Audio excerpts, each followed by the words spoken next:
Hi all, welcome back to my channel. This is the Survivor's Guide to Life. My name is Jessica Lang and I'm a licensed marriage and family therapist. On this channel, I talk all things related to trauma, the brain, and healing. So if that's your jam, you know what to do. Click that subscribe button down below so you can be notified every time I upload a new video.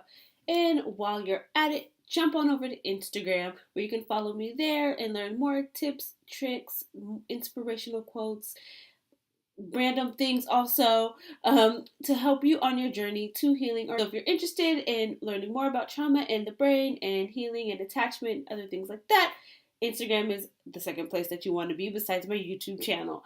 Then when you're done, jump over here and watch more of my videos. Today's video, I'm doing something a little bit different. I am actually going to be reacting to a YouTuber. Her name is Jessie Paege. She did a video earlier this month about anorexia, and I watched the video and just was amazed by her content. I'm already kind of a fan of hers because she does talk about mental health and her own journey, and she's very positive, and I appreciate that. And I like to use her content when I'm working with my teens, but also with my adults, because I feel like she's pretty self-aware for such a young person, and I think that's really important. So I'm going to be just reacting to that video, throwing in some of my own 2 cents about kind of the brain and trauma and healing, because that's what this channel is about. And so I hope that you like it and that you find it very informative. Hey guys.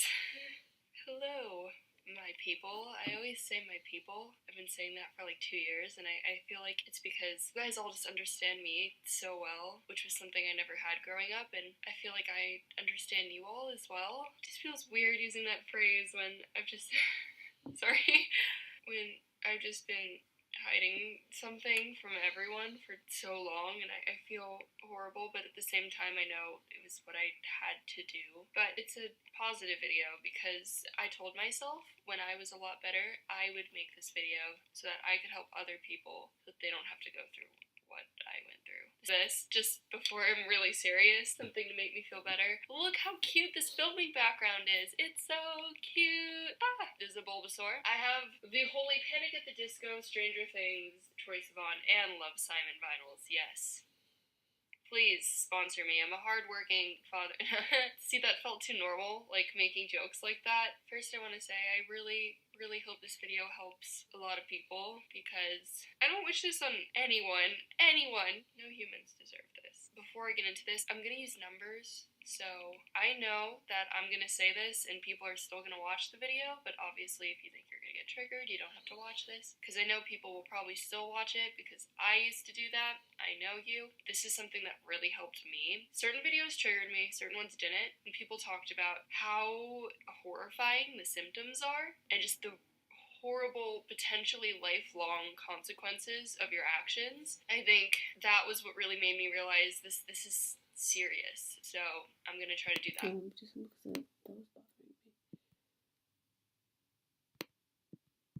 Something to make me feel better. Look how cute this filming background is. It's so cute. This is a Bulbasaur. I have the Holy Panic at the Disco, Stranger Things, Troye Sivan, and... So I just want to state that what she's doing there is an example of what we call like deflecting, right? Again, she's uncomfortable. She's showing signs of discomfort. And so in order to kind of move away from that feeling, she's distracting herself by, look at the background, look at this, and like trying to alleviate that anxiety that I'm sure she's feeling by going to her go-to, being funny, being engaging, being enchanting. And there's nothing wrong with that. Like, I'm only highlighting it to show you what, like, examples of how we behave, how all of us behave when we are uncomfortable about something.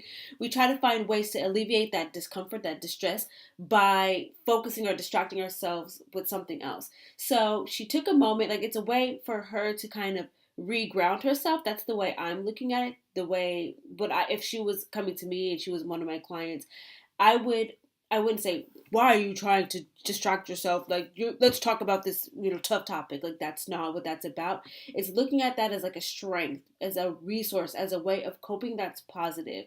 She's not avoiding. She's going to check back in and go back into her topic. But right now, she's just trying to ground herself and center herself for something that's really hard. Now I feel like I need to name it. Can you do it for me?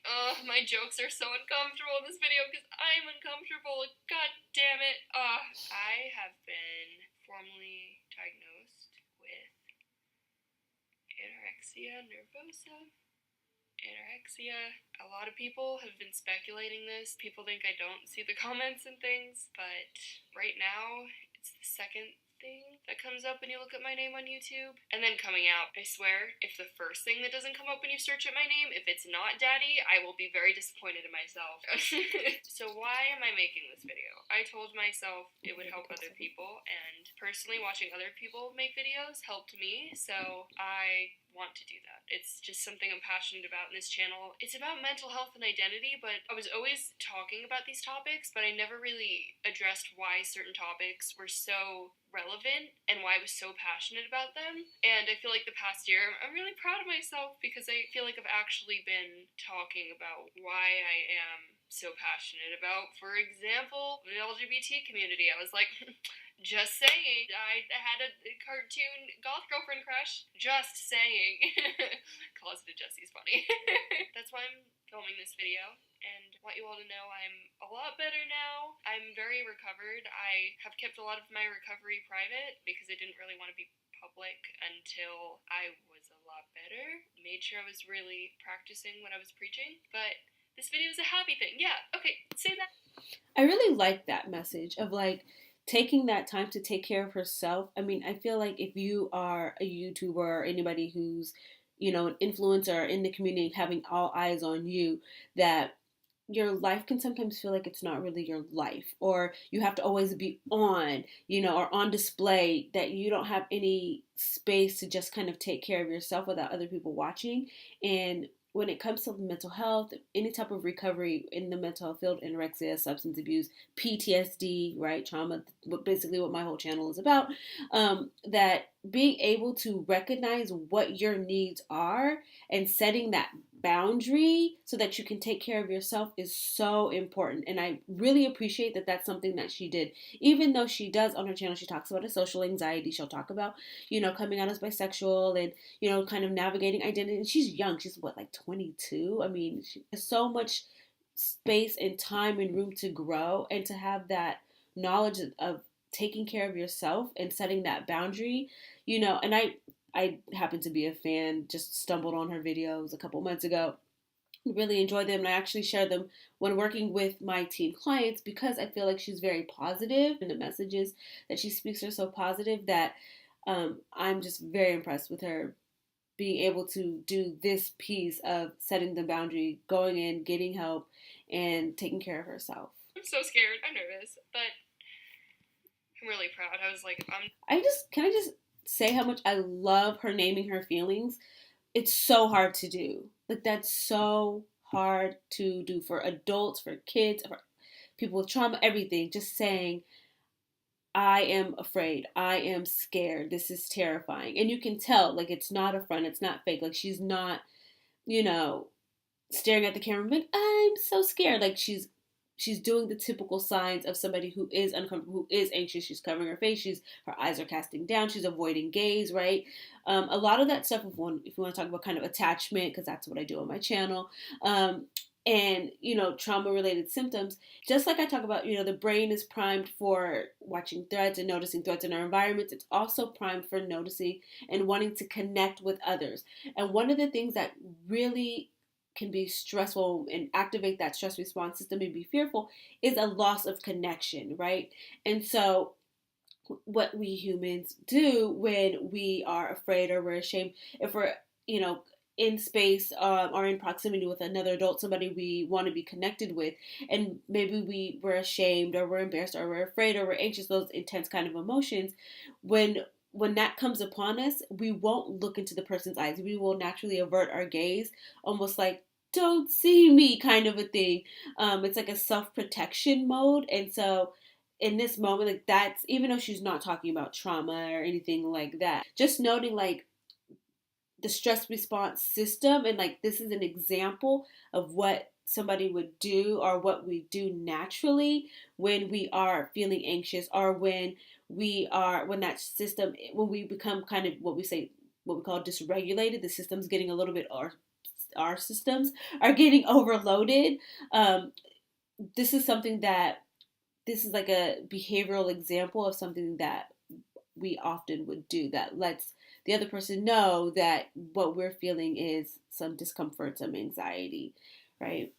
When you're disordered and when you're fighting that, there will be thoughts that you can't fight where you're just not proud of yourself and you're wondering if you're making the right decision to recover. But first off, I promise you it is worth it. And two, just having other people, they didn't have to do anything, even give me advice, but just knowing that other people are rooting for me was so impactful. Thank you. You all know who you are. Again, right? What I just talked about, attachment, connection, right? This is why when I talk about healing, having a support system is so important because we all want to be connected. It is hardwired in us, just like it's hardwired in us to protect ourselves and to keep ourselves safe and to monitor our surroundings for threat. It is also, we are also primed to connect with other people. And so not feeling alone, not feeling, and as I recall, because I watched this video, this is the second time I'm watching it, she talked about some of those fears, and they were all kind of around loss of connection, right?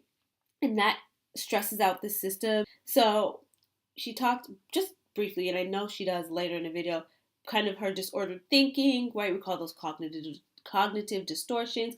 All of these things have a way of impacting identity and making somebody second guess themselves, not feel good about themselves. So I like that not only is she talking about I'm struggling with anorexia, I'm recovering, but she's also saying what she's doing to help herself and how proud she is of her healing journey. And like again, this is just an example also of kind of how fluid our emotions and our emotional states are, right? And that if you're not challenging them or staying aware, you can be bogged down in that negative, I'm so horrible, disordered kind of thinking. And my mom, she had breast cancer. I never opened up to anyone about how it affected me, but it really affected me and terrified me. I remember we had a golden retriever growing up, and when she passed away, this is such an innocent Jessie Paege thing. I was like, no, Mom, never tell me bad things. And she never lets me forget that. I was like, don't tell me bad things. And I remember I failed my nutrition test. I couldn't even list 3 sources of protein. So I'm just going to cut in as she's sharing her story. So one of the things I like to talk to my clients about, and I feel like it's really important. We all have, right, a stress response system. It's, based off of our past experiences. But one of the things that it's also based off of is kind of what our internal composition is, like our biology. And so some people are more sensitive to threats in their environment or just, physiological changes, just more sensitive, right? It's not good, it's not bad. And so she's talking about her mom having breast cancer and how scary that is for her and how frightened that made of her. Like the thought of losing her mom being sick, all of these things that go into, the thoughts about hearing that a loved one of yours has any type of cancer, right? And so that could actually be dependent, and it's, again, this is not me putting on her like she has trauma, but that is a known trauma. Like that is something that can cause trauma symptoms in somebody if they're not taking care of themselves, if they're not noticing it, if they don't have any kind of therapy or resolution around having that fear get escalated. And then as they're coming back down, like something else happening, or there's just no true resolution, so they hold it in their body and it becomes like a defensive response. So again, I'm not saying that that's what's happening with her, but just noting like that was something that she noted as very terrifying and very frightening, and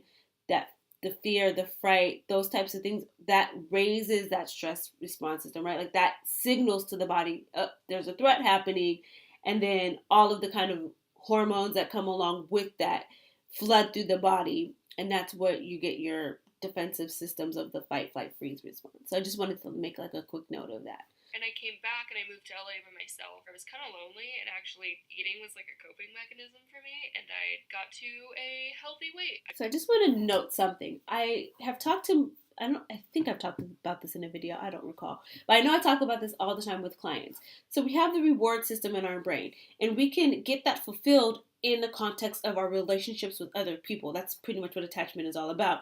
You feel sad, you feel happy, you rush over or you go over and you seek connection with somebody else, and then that fulfills that reward system and you feel good, right? But if that piece is missing, if that's lacking, then you're going to reach for something external. And one of the most common things that most of us reach for is food, also alcohol or any other substances. Sex can also be used as something that activates that reward system to alleviate distress, but also to like help us feel good. And so in that same statement, she was mentioning how she moved to LA by herself. I think she was like 17. So she moved to LA, she was by herself, and she was feeling lonely. And so what did she do? Because she didn't have anyone to connect with, right? And I'm talking about like physical proximity. I'm sure she spoke on the phone and stuff like that, but it's not the same as having somebody that you can be in the same space with. It just feels very different. So she was feeling lonely, and she didn't have anybody that she could reach out to externally. So what did she do? She reached for food. And so in that, interestingly enough, because she was already underweight, she gained weight. But because she already had some disordered thinking, that I could see that this is going to be more of like a vicious cycle and trigger that anorexia. But just wanted to note that it makes sense, right? She's needing what we all need, which is connection, and she's not getting that. And she's trying to alleviate her anxiety and her loneliness, and she doesn't have a person to help do that or people to help do that. So she's reaching for something external, and she reached for food. I got to a healthy weight again, and I noticed it a lot too much. Certain people basically are prone to eating disorders. That was when I realized I definitely am. I became obsessive over how everyone liked me more before, and my family was also triggering because when certain people in my family would gain weight, it was always an idea of like, oh, they're unhealthy, they're not happy, and the last thing I wanted to be was unhappy. So I was like, I'm happy. I did Guilty Party season 1, which you can watch, and I look super healthy, super healthy. I couldn't even watch like half the episodes. I was so focused on the way I looked. I felt guilty. I'm also 5'10" and have quite a bit of body dysmorphia for my height, actually. I'm bi, and like I'm also considered femme, and I felt like I wasn't fitting that role too, which also was it's like so many things. I could sit here and talk all day about every single thing that led up to it, but ultimately at the end of the day, it was me, and it's a mental illness, and you can't control it. Situationally, certain things affect mental illness. I'm interrupting her again. So, to a certain extent, like that's true, right? Like it's part of her mental illness. She, like I said, she's talked in the past about her social anxiety. And one of the hallmarks of anxiety, especially social anxiety, right, is you've got fear, you get distressed, you become really uncomfortable in social situations. So one of the things to note with anxiety, which PTSD and trauma-related disorders in the previous edition of the DSM used to be classified under the anxiety disorder category, is hypervigilance and like a hyper awareness of everything that's around you. And again, having anxiety, is a normal response to kind of new situations, or it's a way of paying attention to your surroundings, right? But when you have an actual disorder, it's very distressing. It actually causes impairment in some part of your life. So maybe it's at work, maybe it's, relationships, right? So like that's the difference between having a mental illness and just kind of being normal or typical, right? We all can show signs of depression and anxiety and PTSD and all of this stuff, but when it's starting to negatively impact your life, that's when it moves into the mental illness category. And so knowing that she has this history of social anxiety, where I think she even at one point was like selectively mute, so she didn't talk in social situations, she's prone to other mental health disorders, especially when that anxiety gets going, right? And it's not checked. And so it's like a spiral. And so it makes sense that, like, even though she kind of brushed it off, that, it's not one thing that causes her anorexia. Or it's like, just like with my clientele, PTSD or trauma related symptoms, it's typically not one thing. It's a whole installation, like a constellation of events and things that have happened and experiences in their lives, right, that have created this, created kind of like a foundation where everything kind of jumps off from there. She's sensitive in like social situations to what people say in their comments because of that anxiety. So as a result, like she has some of this disordered thinking that contributes to her anorexia. different ways, trigger them more. My throat hurts. It's like harder to breathe. Anyways, came around a blue hair Jessie. It's harder to breathe. That is like, girl, take some deep breaths. Don't have to like. I mean, she probably did. It looks like she skipped, like there was a jump or whatever in the video, so she probably did something to like ground herself. Like having difficulty breathing is a hallmark sign of anxiety, and like not just anxiety, but like you're actually moving out of that window of tolerance, right? Like our window of tolerance is this little box of, the area that of stress that we can cope with and handle, and we can function without becoming overloaded. Once we leave this box, so we'll go up here, we go down here, that's where we become more dysregulated, and it's kind of harder to think, it's harder to cope. We're more in our trauma reactions, we're more in our stress response system, and we're kind of cut off from that top part. We're just kind of in the lower parts of our brain. So it looks like she probably did like take a beat and calm herself down, and so she can continue on with the video. But that's just something that, notice in yourself. If you are starting to feel really anxious or flustered, do you start having difficulty breathing? Is your heart beating really fast? And if that's happening, paying attention to that, and then using some, positive self-talk, like I'm okay, I'm safe, do some deep breaths, kind of ground yourself, and then move ahead, rather than just like reacting when you're in that state, because you're in your more limbic, more brainstem reactionary stage. You're not actually able to think about like long-term consequences. And that's when things really started. It was partly body dysmorphia with my height. A big part of it was control. A big part of it was obviously just that it's a mental illness. Perfectionism was a really big part of it. And I would say a big part of it, one of the biggest things, sorry, I'm like, breathe, Jessie, was that it was like a form of self-harm. I was really hard on myself about my YouTube channel at the time. My YouTube channel wasn't doing as well, and I wasn't sure what I wanted to do, things like that. I hadn't really found friends in LA. I would pacify myself with starting to restrict and work out. I remember before I went out and did anything, I'd have to.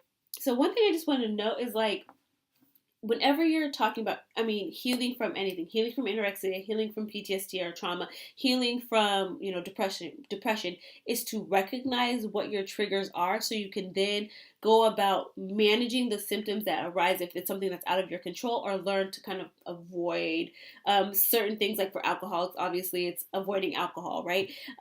So for her, right, the hallmark of, if I was her therapist, or the theme or whatever that I'm noticing, is like it's all about relationships and connection, right? That there's, for her during this really hard time, there was a loss of connection. And at the same time, her, her profession, she's a YouTuber, like it's not doing as well. So it's like the stress of that, and feeling like all of these things are out of your control. Now, what can I then control, right? To alleviate this distress, we all need to feel some sense of control and power, right? And to feel, when you don't have that, you feel stuck, you feel lost, you feel depressed, and you feel powerless.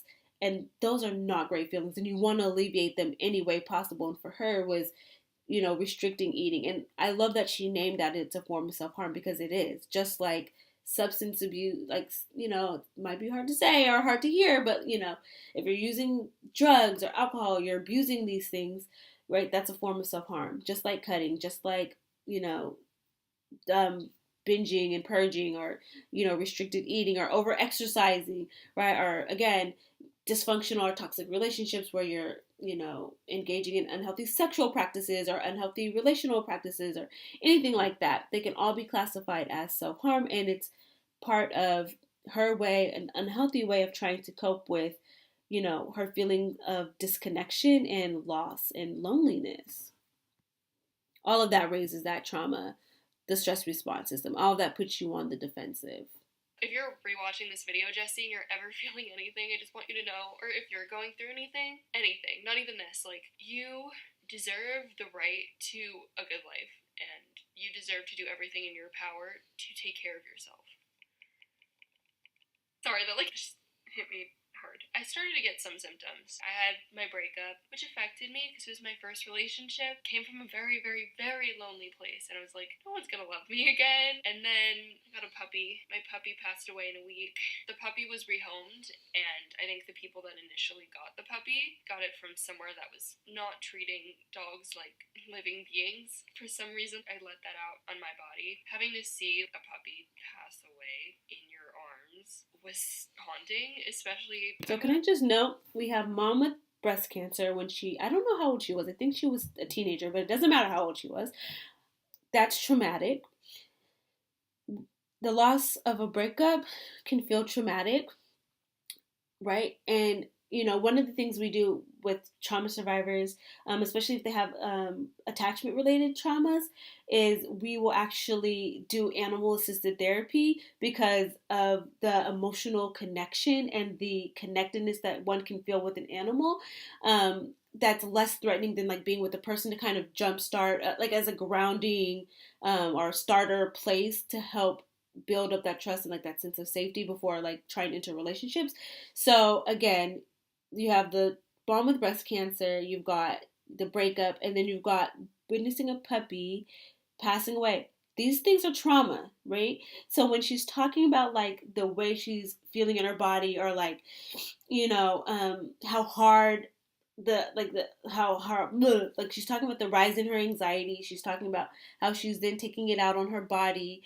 This is all trauma responses, right? She's been activated and there's no resolution. And she strikes me as somebody who, and I don't know this for sure, she's not my client, I'm just watching her video, is that she's more of like an internalizer. Her primary defensive response, I imagine, is more of the freeze response. So you're looking more at like dissociation and looking at emotional numbing. So that's what I'm looking at. That's what I'm seeing. And if I was her therapist, even though like, she's got the anxiety, the anorexia, sorry, I would be also treating her and helping her identify triggers for when she starts to dissociate, or when she's trying to look for numbing out or detaching as a response to the threats that she's feeling from her environment. And again, when you think about the stress response system, it is what's happening on the outside mixed in with what's going on the inside. And that's what's causing the activation to happen, right? So what might be traumatic for one person might not be experienced as traumatic for another, because we all have our own sensitizations based off of our biology and our past experiences. Very empathetic person, it still affects me a lot. I just had never seen anything like it. I have a fast metabolism naturally, and I did eat food, but just intentionally. Can I just also jump in really fast and say that, yes, people have different metabolisms and different metabolism levels.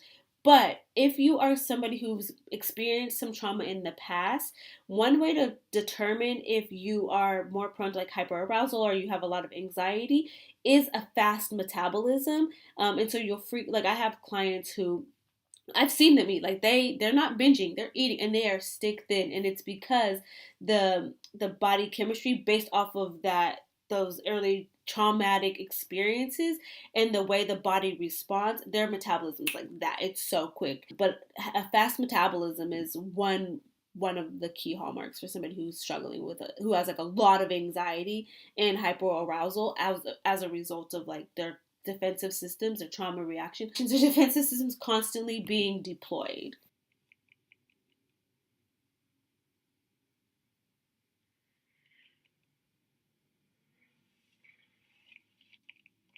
Okay, I was feeling an outfit change, to get a little happier because I needed a moment to myself. And the pigtails, they're not optional. I still play Club Penguin and I'm 20 years old.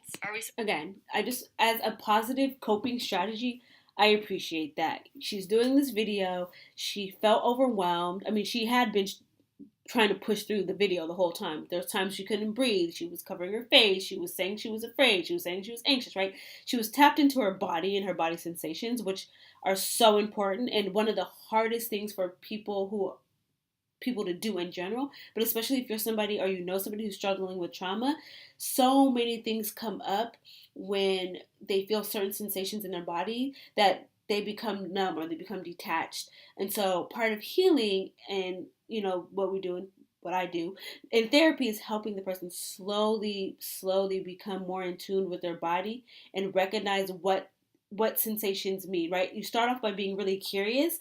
Why is my heart beating really fast? And not paying attention to like the thoughts that come along with it right away. You just get curious. Why is it that my heart is beating right now? What is going on? No, why is my heart beating right now? Why is my heart beating so fast right now? What is going on? And then you look at the thoughts. Why am I thinking this? Right? You're just getting really curious about them. You're not passing judgment. You're just being curious. And then what you start to do is figure out what you can use to alleviate that distress that is healthy. So for her, she turned off the camera, she changed her clothes, she probably walked around. And again, like just noting that in and of itself, when you are feeling stressed or you're feeling overwhelmed, physically getting up literally changes the way you orient yourself in your environment, and that right there starts to decrease some of that anxiety. Then you start moving around, right? Movement is the best way to regulate yourself. So rocking in a rocking chair, going for a walk, going for a run, going swimming, anything like that can just kind of calm down your body and give yourself some space to kind of let those thoughts go rather than trying to like push through or like stay in your trauma or stay in the trauma reaction. So that's what she did. She turned off the camera, she got dressed, so she physically moved, that reoriented herself. She changed her outfit, that made her feel better. She changed her hair, right?